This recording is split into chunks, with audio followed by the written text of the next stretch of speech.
Сайн байцгаана уу? За манай энэ удаагийн дугаарт Proved орж хэмээх их сонирхолтой бизнес эрхэлж байгаа залуу орж байна. За шууд ярианд орё дөө. За Proved орж бизнесээ танилцуулаач. Яг юу гэдэг бизнес вэ? Ерөөсөө ундаг дугуй. Одоо ундаг дугуй гэхээр ойлгомжтой шүү дээ, тэ. Гэхдээ ундаг дугуйны түрээс гээд ер нь бол хэлсэн. Тэгээд тэрнээсээ ахуулаад аялал бас байж болно. За дээрээс нь засвар. Ер нь энэ гурван чиглэлээр л ихсэн л дээ. Гэхдээ аяллыг бол арай сүулт санаж ерөнхийдөө хүмүүсийн нэг юу байдаг штэ. Зөвлөгөө. Дээрээс нь юуны хэрэглэгчдийн хандлагч гэдэг юм уу. Энэ байдлаас болоод яг энэ байдлыг бол оруулж ирсэн л дээ. Өөрөө түрүүн ярьжсэн танай бизнес анх хөгжлийн шийдэл төрийн бус байгууллагын YBM тэ? Тэг YBM буюу шинэ бизнесүүдийг залуу бизнесийг дэмжих санаачлах тий. Энэ хөтөлбөрөөс угшилтай гэдээ ярьжсэн. Энэ хөтөлбөр та бүхэнд ямар боломжийг анх олговоо? Яагаад энэ хөтөлбөрт орвоо та бүхэн? Энэний би ерөөсөө юуг нь рекламын гэх юм уу? Юуг нь мэдээллийн радиоос сонссон байхгүй. Тэгээ юу гэсэн гэхээр залуу бизнесийг дэмжих санаачлага залуу танд санаа байгаа бол хэрэгжүүлээрэ. Ерөөсөө л нэг юм байсан. Нэр санаа байна. Төмөн санаа байдаг гэсэн л та. Үнэхээр их.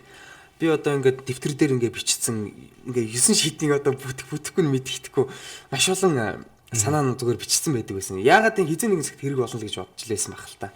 Тэгээ байжсна энд очиод үзье. Чи бизнесээ яаж хиймээр вэ? Тэгвэл чамд хийх арга замыг чинь зааж өгье л гэсэн нэмэрхүүл санаа байсан. Тэгэхээр нь яваад очисон. Биднэрт 3 хоногийн дотор ерөнхийдөө бол нөгөө юу төслийн талаар л зааж өгч байгаа. Төсөл тий. Ер нь бизнес гэж юу яг ингээд.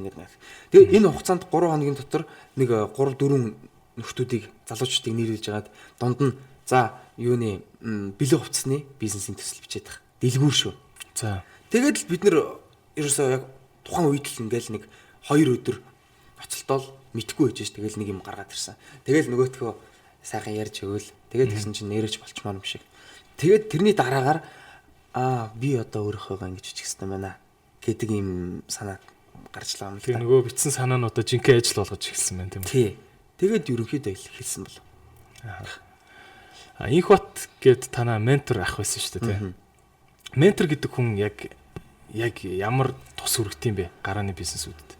Өөрөө чи хувьд юун дээр ментороос өмнө YBM-ийн талаар ярихад бол бид нарт менти гэдэг чинь чи. Ментор гэдэг чинь чамд одоо тэр хэдэн 10 жил яг чиний хийсэн юм чи хийсэн хүн байгаа. Тэ? Өнөөдөр чи яг ингээд эндээс уучраа болохгүй байгаа бол чиний хэдэн 10 жил хийх зүйлийг чинь зүгээр ингээд нуглаад ерөөсөө маяг төгчих тийм хүн байгаа шүү гэж анх хэлжсэн байхгүй. Тэгээд манай менторийн хувьд бол одоо миний бизнес гэдэг юм уу одоо миний хийх гээд байгаа энэ зүйлд бол маш их тус болж байгаа юм л та. Би бас түрүү хэлчихсэн те. Жишээ нь төсөл гэдгийн одоо би л тэр 7 дугаар бүлэг дээр л ямар ч байсан маш их хардаг. Бичиж яхад л 7 дээр л тэр маркетинг очиждаг байхгүй. Тэгээд энэ дээр бол яаж идэвхжүүлэлт хийх үү? Яаж бизнесээ борлуулах уу? Яг үүндээ биднэрт ийм зүйл тохиолдсон л та. Гэхдээ тэрийг тохиолдтол би ментортойгоо менторийн үр шимийг бол хүртээгүй л байсан. Яагаад вэ гэхээр болж байгаа юм шиг санагдаад би өөрөө болгоод байгаа юм санагдаадсан байхгүй. Нөгөө бүтээгдэхүүнээ авчираад тавьсан. За одоо өстө нэр шажигнаад зүгээр сайхан мөнгө олоод ах юм баха гэсэн чинь. Хөө. За тэгээд одоо яах вэ? Гэт ирдэг юм байл л дээ.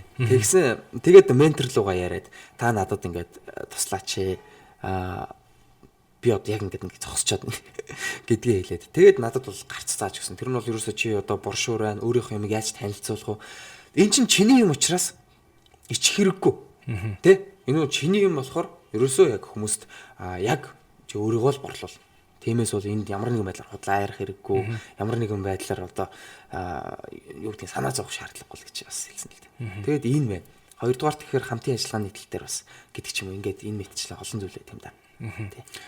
Менторыг их чухал гэд манай нэвтрүүлгээр орж ирсэн олон бизнесүүд ярьжсэн л та. Яг өөрийнхөө туршлагыг ингээд одоо ном уншсан бол тэр номны хамгийн чухал хэсгийг чамд базаад өгдөг ч гэдэг юм уу тийм хүн байдаг. За Nice Bike гэдэг одоохондоо бол яг клуб хэлбэртэй явж байгаа тий. За Nice Bike маань би ойлгохдоо бол танахыг анх зүгээр дугуй түрээсэлдэг компани юм байна гэж ойлгож байсан. Гэтэл танах ингээд бизнес дугуйгаар юу хийж болох вэ гэдэг өөр юм бизнес модельуд бас хөгжүүлсэн юм байна шүү дээ тий. Ер нь дугуйгаар юу хийж ямар төрлийн бизнес хийж болд юм бэ? Маш олон юм хийж болдгол юм байлээ л дээ. Зүгээр ингээд дугуй хөгжсөн газар харахад бол угаасаа зүгээр л аваад тавьчихаар л юмнууд байгаа даа. Гэхдээ энэ дээр яаж нөгөө бүтээл санаа гаргах вэ гэхээр Монголын нөхцөл байдалд өнөөдрийг хүртэл яг дугуй сууршаагүй шалтгаан бол маш их байгаа байхгүй юу? Энэ бол мэдээж дид бүтц байна те. Хоёрдугаар тэгэхээр ингээд юу гэдгийг хүмүүсийн соёл нь яг дугуй унах тийм соёл бол биш ч гэдэг юм уу те. Нэг иймэрхүү байдлаар авч хэрэгэлт сурсан нэг юм соёл ах хэрэгтэй шүү дээ. Ийм зүйл бол байгаагүй юм шиг байна. Тэгээд бүтээл санаа гэдэг нь юу вэ гэхээр монголчуудын санаан дээр миний бодлоор шүү дээ. Энэ ундаг дугуй гэдэг энд тэнд хэрэглээд ингэж хідэн саяараа хүмүүс өдрөө болгон хэрэглэдэг энэ юмыг яаж монголчуудын сэтгэлгээн дээр суулгах вэ гэдэг юм санагдаад байгаа юм л да. Гэхдээ би энийг бол одоо хэрэгжүүлсэн гэж хэлж чадахгүй. Энийг хэрэгжүүлнэ. Хэрэгжүүлж байгаа. Тэгэхээр яг түрүү модель гэдээ бас ярьсан те энэ бол түрээс байсан. Хоёрдугаарт засвар гэж заавал байх хэрэгтэй байна. Ядаж бид нэр өөрсдийнхөө дугуйг засдаг байх хэрэгтэй байна. Гэт хажуудаа бол ягаад энийг хийхэд амар байсан гэхээр багасаа эхлээд өөрөө ингээд нөгөө дугуйгаа оролдоод те үнэндээ би яг нэг юм бүтэн дугуй худалдаж авснаа сайн сандгүй маа. Нэг юм 3 дугуйт бол аав ээжээр авч өгч ирсэн. Тэгээд нөгөө нэг тэр нь гинж хэмжээ байхгүй. Доошоо ингээд жоох уруу газар урууж жагаад гიშгчингүүт чинь ингээд урагшаа годроод олонж мундаг те.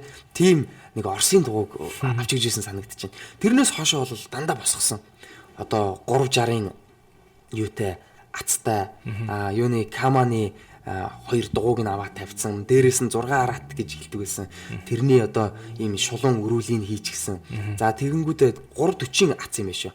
За тэгэнгүүтээ энэ Bembex гэж хэлдэг байсан тухайн үед. Одоо бол энэ BMX гэж хэлж байгаа хэл та. Bembex нэг ийм араам болцсон. Тэгээд ингээд өөрөө босгосон.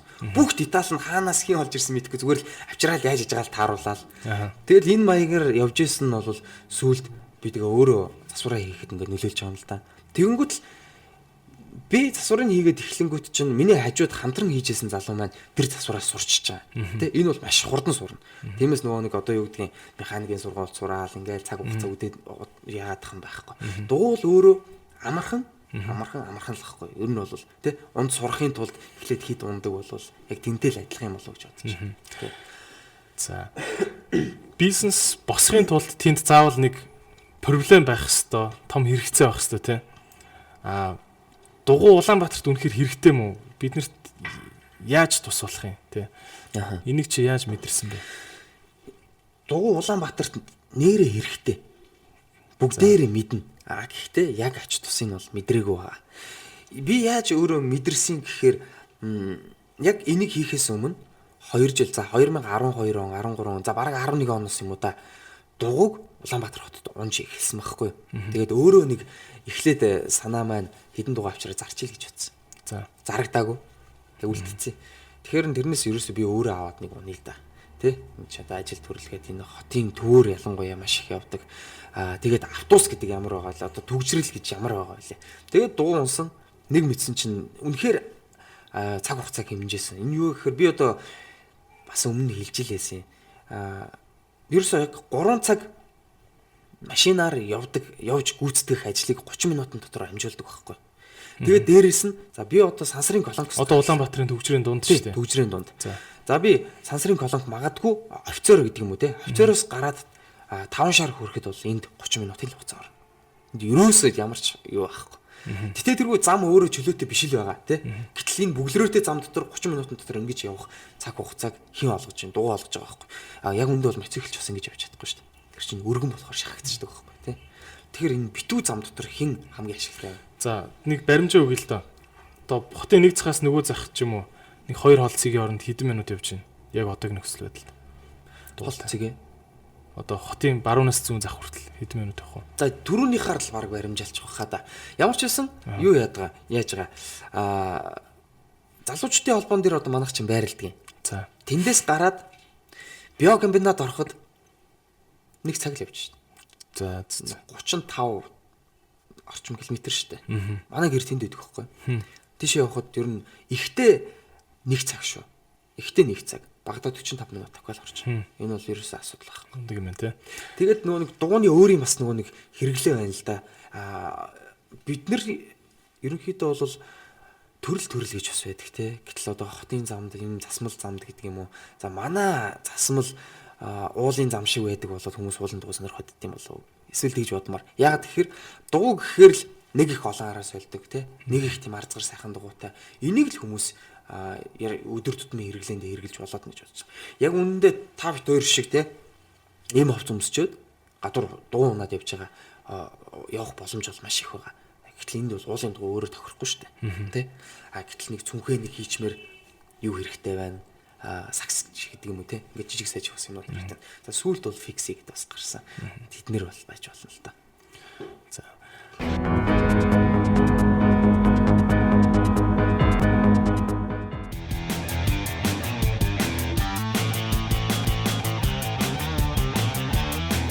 Анх чи ингээд дугуйтай холбоотой бизнес эхэлж байхдаа бол ямар ч байсан нэг санаа байсан. Энийгээ ингээд хөтөлбөрөөр яваад хөгжлийн шийдэл сангийн уучлаарай төрийн бас байгууллагын хөтөлбөрөөр яваад нэг модель болгосон гэсэн тий. Тэгтээ одоо ингээд дугуйны аялалч гэдэг юм уу, дугуйны засварч гэдэг юм уу энэ моделийг бодож олоогүй байсан тийм үү. Одоо юу харж байна? Ингээд жил явсны дараа дугуйны бизнес яаж хөгжих юм шиг байна? Тий. Аяллыг бол үнэхээр сайн хийх хэрэгтэй юм байл л да. Зүгээр ингээд нэг хүн орж ирээд дугуй яаж түрээслэгийг харж сууснаас илүүтэйгүр те хамгийн их санаачлагтай ажил бол ерөөсөй байгууллагуудаар өөрийнх нь дугуйг залуучууд ялангуяа ер нь бол байгууллагынхаа өөрсдөө хувийн хвшил их болцсон болоод ч тэр нөгөө гадагшаа юм үйл ажиллагаа идэвхжүүлэлт явуулах маш сонирхолтой болсон те одоо хүний нөөц нь их сайн ажилтдаг болсон ч гэдэг юм. Нөгөө урамшуулах хэрэгтэй биш те. Тийм болохоор бид нэр ерөнхийдөө тэр нь их ашигтай байна гэдгийг намраас л олж харж байгаа юм л та. Тэр чинь бүр явсаар байгаад. За одоо гэхээр бид нарт түрүүн нөгөө нэг юм саад бэрхшээлийн талаар ярьж байсан те. Өвөл гэдэг бол үнэхээр надаас амар их хүн асуусан. Өвөл яах чинь. За өвөл яах юм?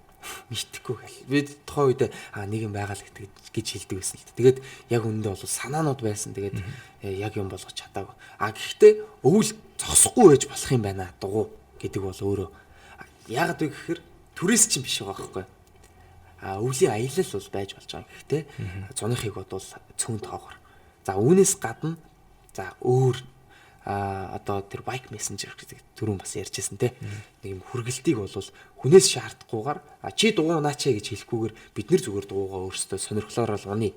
Өвөл ундаг хүн цаан чин зөндөө байна. Залуучууд зөндөө байна. Одоо манай клуб гэх юм бол 30-40 ийм залуучууд ерөөсөө нэг сонирхолтой нэгтцэн. Тэгэл дугуй унах өөрсдөө хувийн дугуйтай.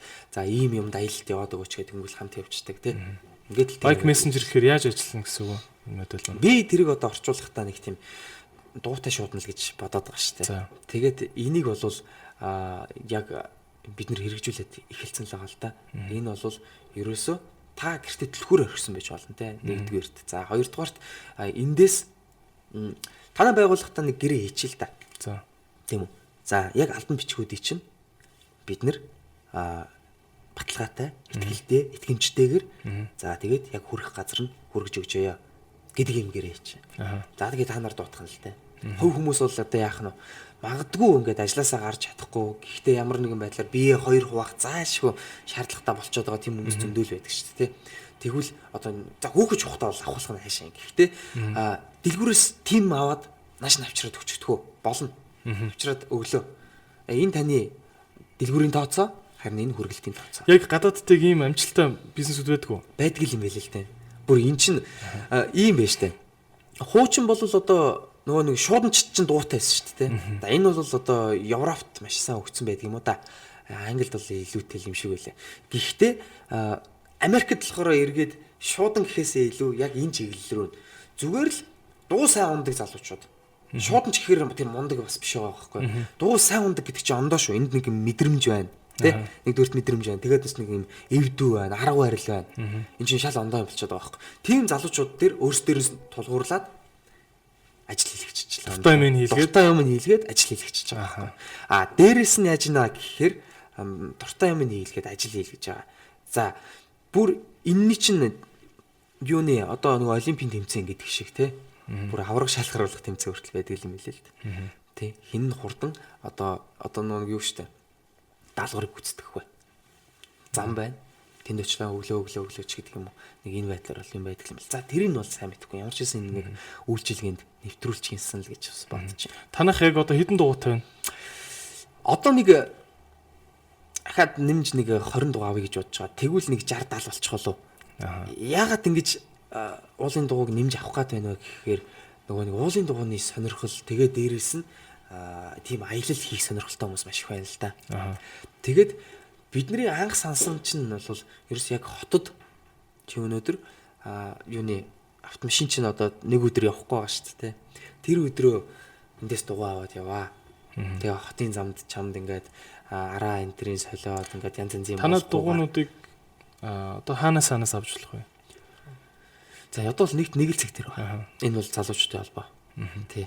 Тэгээд одоогоор ерөнхийдөө бол гэхдээ яг турист гэхээсээ илүүтэйгээр одоо яг ийм үйлчилгээ гэсэн шүү дээ. Энэ рүү л бас жаахан давамгай санаа бол байгаа. Гэхдээ яг энэ зүйлийг бол орхихгүй яагаад гэхээр хуучин хэрэглэгчд гэж байгаа шүү дээ. Энэ жил мэдээж бол хэсгэл баг.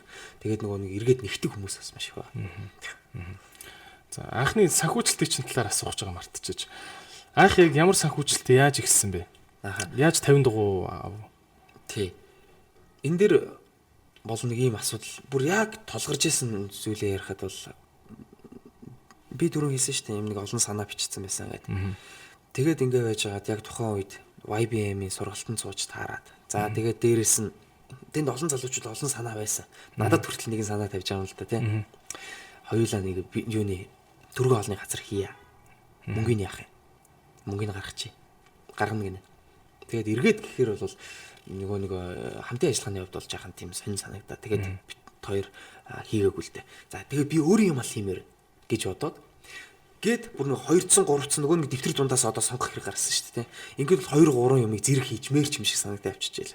За тэгээд за ерөөсөө л энэ гэж шийдээд хийх гээд бүх төлөвлөгөө гаргаад одоо нэлийн удаа суусан. Яг ингэж явах үед миний нэг найз над дээр үрж ирэнгүүтээ өөрөө солонгост байсан л та. Хоёлаа нэг дооны Турисия.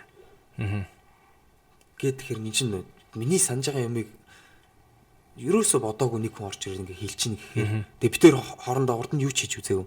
Тэгэхээр энэ нэг сони юм байна да тий хийгээч гэж байгаа юм шиг. Тэгээд тгий гэд хоёлаа хийсэн. Тэгээд хоёлаа ингээд мөнгөний тал дээр ингээл нөгөө гудамжаар зүгээр нэг хоёр одоо юу залуу шүү дээ. Юу ч байхгүй хоёр залуу. Зүгээр ингээд санаан дотроо ингээл сайхан ургуулаад явж байгаа байхгүй. Хоёлаа тиймтэй олчоод иймтэй олчоод мөнгөө яаж гаргах вэ? Яах вэ гэх. Тэгээ хоёлаа ерөөс яг дундуур нь гаргачих. 5 сая гаргая. Гэлээ. Надад байсангүй. За. Манай хүн олоод ирлээ л дээ. Йоо яалтч болчлаа. Тэгээд нөгөө нэг бит хоёрын ярьсан хугацаа бас нөгөө нэг залуу юун дээр залуучуудын холбоон дээр бид нар бас ярилцаад ундаг дугуйтай Улаанбаатар гэдэг энэ төслийг бас оролцоотойгоор ийм клуб байгуулъя гэд ярьсан байсан. Тэгээ бүхэл үйл ажиллагааг энэ тэндээс шахажсэн л та. Гэсэн чинь эргээд надад мөнгө байхгүй болчоод. За би өөртөө нөгөө нэг дээшээ тэнгэр бол доошоо газар хатаа. Нэг тийм сонирн байдалтай л орчиж байгаа юм л да. За. Энэ үед яаж болов? Энэ үед юу ядг юм шиг байна. Угаасаа боломж олдохын өмнө чамайг твдүүлдэг юм шиг байна тий. Намайг үнэхээр яг тэгсэн. 2 3 тохиолдол төр шигсэн. Тэгж харсан. Ингээд яг за гараг ийш нэг ингэж тойрч халахж байгаа л нэг санаа болдог. Нэрээ олдох юм байлээ. Бууж өгөхгүй л яваад ах хэрэгтэй тий. Бууж өгөхгүй л яваад. Нөгөө нэг сүхтаалалт лүхэр амар гэдэг чинь яг үний юм байлээ. Тий. Чиний хүзүүн дээр хотод болгонгууд хүн чинь тэр гэж шууд мэддэг юм байгаа байхгүй. Тэгээд би хэдэн жилийн ч өмнө бодоод олчих байсан юм аа. Тэгж шахуулсныхан дараа олж байгаа юм л та. Тэгэл за. Тэгэд нөгөө нэг ямар ч байсан материалаа ингээд өгсөн. Тэгээд тэнд нөгөө нэг төгжрэл үүсцэн. За хизээ бүтэх нь мэддэхгүй. Зээл байгаа шүү дээ. Зээл рүү харин тийм. Ямар зээл лээ? Зээлнийхэн тэр талаар мэдээлэл өгөөч. Энэ нөгөө юу байдаг юм аа? Kiva гэдэг нэг зээл байдаг юм. www.kiva.org гэсэн баха. За. тэрүүгээр ингээд орохоор бас монголчууд ч гэсэндээ ингээд хуваараа өөрийнхөө хийж байгаа бизнесийг танилцуулаад оруулангуудаа надад одоо тэдэнд өргөний юу санхүүжилт хэрэгтэй байгаамаа гэдгийг ингээд биччихдэг тий. Энэ бол ерөөсөө нэг $1000 ч гэсэндээ эхэлж болдог юм шиг лээ. Тэгээд цаана одоо олон улсын хөнгөлөлтөө зээл гэсэн үг тий. Би олон улсынх гэж тийм баг хас банкар орж ирдэг лөө. Тий хасаар дамжиж бол орж ирдэг. Тэгээд тэн дээр ингэдэг юм хэлээ л дээ. Хүмүүс цаанаас нь дэмжиж гин гэдэг юм дарддаг юм шиг байна. Тэгэхэд чиний ингээд хувь явна. Энэ бүр хамгийн тийм сонирхолтой хэсэг нь болж таарад байгаа. Тэгээд байжсэн надад би өгчөөд нэх удаагүй за хүмүүсийнх бол нэг сар болчиход байгаадсэн л да. Манайхнаас сар болцсон байсан. Зарим нь өмнө нэг авцсан хүүхэд бол миний өмнө байсан. Юу 14 20 хонсон гэлдэг жисэн. Тэгээд хэзээ өгтгөн мэдгэдэггүй байсан. Тэгээд би өгчөөд байжгаад өмнөх оройн тэрний дараа 2 хоногийн дараа харсан чи 21% байсан. Тэгээд оройн харсан чи 34% болцсон. Тэгээд ингээд зогсчих шиг болсон л да. За тэгээд би өөр юм хайгаал. Хиний юмыг яаж зээлд тавих уу? Хиний ямар найзынхаа машиныг нэг зээлд тавьчих вэ гэдэг ийм бодол байгаад байгаа байхгүй. Тэгээд ёстой нэг ийм санаанууд ургад юм байлээ. Тэгэл байжснаа л сүулдэ за болио. Жаахан тавьшрээ. Гэвэжсэн чинь маргааш өглөө нь хөөе чиний зээл бүтцэн гэж хэлж байгаа байхгүй юу. Одоо YBMS залгаад тий оюун гэрэл гэдэг эмхтэй байдаг. Тэгээ бас оюун гэрэл энэ дээр маш их хүчил зүтгэл Батуурших захирал хоёр гаргадаг л да. Тэгээд хэлэхэд нь хүүе тийм үү гэсэн чинь чинийх рекорд тогтоосон. Бүр 7 хоногийн дотор 7 хоног хүрэхгүй хугацаанд чинийх бүр ингээ бүтчихлээ. Яагаад гэсэн юм болоо гэсэн чинь энэ нөгөө нэг нийгэмд хэрэгтэй. Хинэгэнд чи ганцхан өөрийнх нь төлөө биш хинэгний төлөө хийж байгаа бизнес тэгээд ашигтай гэдгийг харагдаж байгаа юм бол энийг бол дэмжих магадлал өндөр байдаг. Ингээд хас дээр нэг 2 хоног бас төвчөрсөн баха. Тэн дээр бас нөгөө нэг зээл болгож байгаа хүн ч гэсэндээ яг энэ талаараас нь харж тий нийгэмд хэрэгтэй бизнес гэдгээс нь харж магадгүй хас зээлдэгч хоёр хоорондоо өндөр ашигтайгаар тохиролцсон болж л байна тий. Гэхдээ нөгөө талаар нөгөө нийгмийн ажил учраас тийм нийгмийн ажил учраас нийгмийн эрх ашигыг бас бодож байгаа учраас тийм энэ нэг зээлдэгч нийгмийн төлөө бас юм хийж байгаа. Тэгээд ашигтай гэдгээ тэгтээ тэргүүл хин нэгэн зээл авна штэ. Тэгвэл нэг хүн дэш хоёр хүнд эрэхтэй зээлийг өгч л та тийм гэдэг ч юм уу. Тэр байдлаас нь хандаад бас гаргаж өгсөн. Тэгээд $5,000 чинь тухайн үед 8,500,000 төгрөг болсон ш. Тэгээд ямар ч байсан нөгөө хамгийн ойрын жишээ байсан болохоор би ч бас өөрөө урд сурч байсан юм болохоор нөгөө урагшаа авчигээд. Тэгээд яг нэг юунд Lux гэдэг нэг юм дууны брэнд юм билээ. Тэгээд 6 жил 7 жил шахуу Тянжинд ингэж үйлдвэрлэл нь ажиллаж байгаа. Тэгээ энэ нь болохоор өөрийнх нь нэр нь Италих л гэж бол ямар ч байсан юм том каталог энэ дээр бол бичсэн л байдаг юм билээ. Тэгээд тэндээс бол яг нэг нэр төрлөн зүгээр бах та гэж бодоод нэг нэрийн 2 3 төрлийн тийм дугаанууд бол авчирсан. Гэхдээ нөгөө бүтээгдэхүүнийга одоо бол бид нэр зөв сонгох ч гэдэг юм нөгөө тий анхны юм чи бас жоохон хандал байт юм шиг.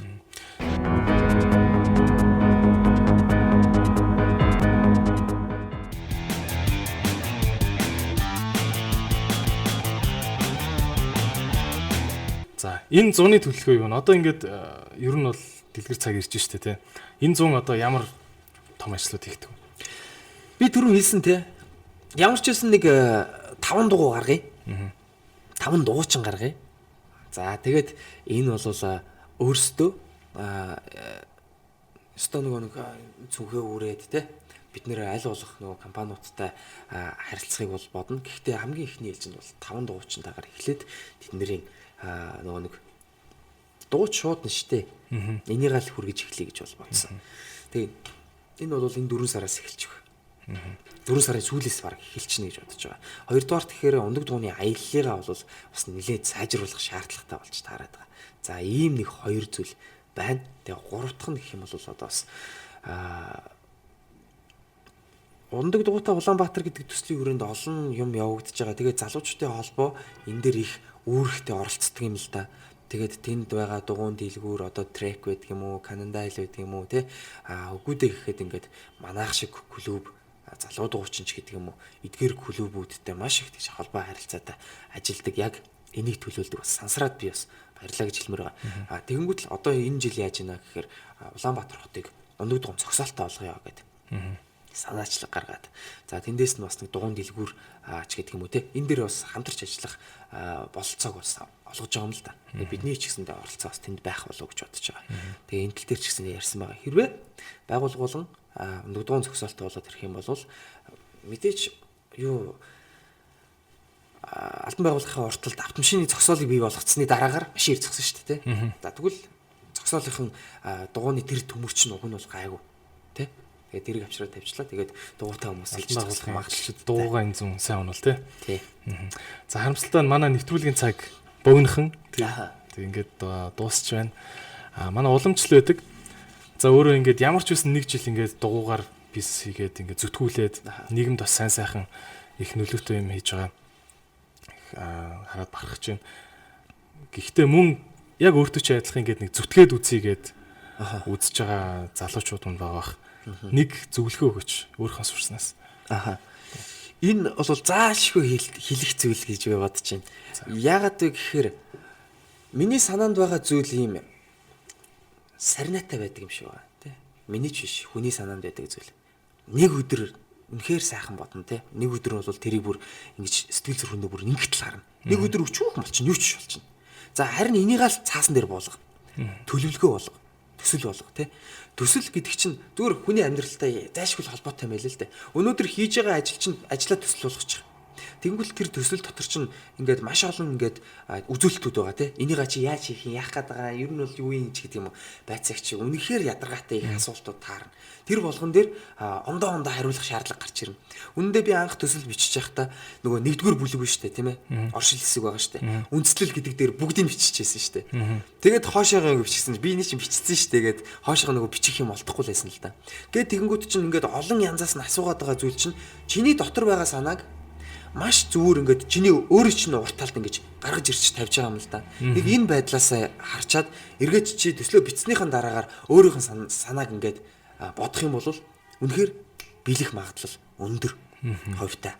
Хоёрдугаарт гэхээр чи биелгээс гадна энэ юу нь яг ямар үр дүнтэй юм гэдгийг нь бол ер нь харчихна. Зүгээр нэг сайхан санаа байж болно шүү дээ. Би зүгээр яг хоббигоор ч гэдэг юм өөрөө нэг гоё байх гад бизнес гэж ботцсон дэрийга. За тэгээд яг төслөөр буулгаад харсан чинь үр ашиггүй байл яах вэ? Энд чинь нөгөө санхүүгийн төлөвлөгөөнөөс ч гэсэндээ харахад мэдэгдэн шүү дээ. Нэг ийм зүйл байдаг юм шиг байна. Тэгэхээр ер нь төсөл төлөвлөгөөтэй л байх хэрэгтэй. Гэхдээ ер нь өөрийнх нь санааг төсөл болгохыг л бодоорой. Тэгэх юм бол ер нь бүх зүйл их тодорхой болно. Нөгөө нэг хин амаа гэд байдаг шүү дээ, тэ? Амаа бас хэлжсэн шүү дээ. Миний амьдрал өөрөө төсөл гэд ярьжсэн. Тэгээд юу гэдэг юм Монголд электрохөгжим оруулж ирэх 5 жилийн төсөл, за дэлхийг тойрох 5 жилийн төсөл ч гэдэг юм уу те. Энэ байдал надад их таалагдсан л та. Тэгээд сүүлд ч гэсэндээ харж байхад өөрийнхөө амьдралыг ч гэсэндээ чи төсөл болгож болж байгаа байхгүй. Би 20 за өнөөдөр 20 настай 25 таа байлж одоо те. За тэгвэл би 35 таада 40 тэ 50 таада би ямар байх юм. Ингээд төслийг тэгтээ төлөвлөгөөг нэг 3-5 жил гаргадیں гэсэн. Болно шүү дээ те. Ингээд богинохон гаргаад хүн хувь хүний өөрийн амжилтын төлөө төсөл хийж бас болж байгаа юм л та. Гэтэ би энийг удахгүй хийх гэж бодож байгаа. За тэгэхээр санаачилсан санаа байвал тэрийг ямар ч байсан төсөл болгоо цаасан дээр буулгаарай. Тэгээд зүтгэрэй гэдэг зөвлөгөөг Proof орж маань өглөө. Proof оржоо. Тэгээд nice bike төсөлд чинь амжилт хүсье. Тэгээд Улаанбаатарыг дугуйжуулаарай. Баярлалаа.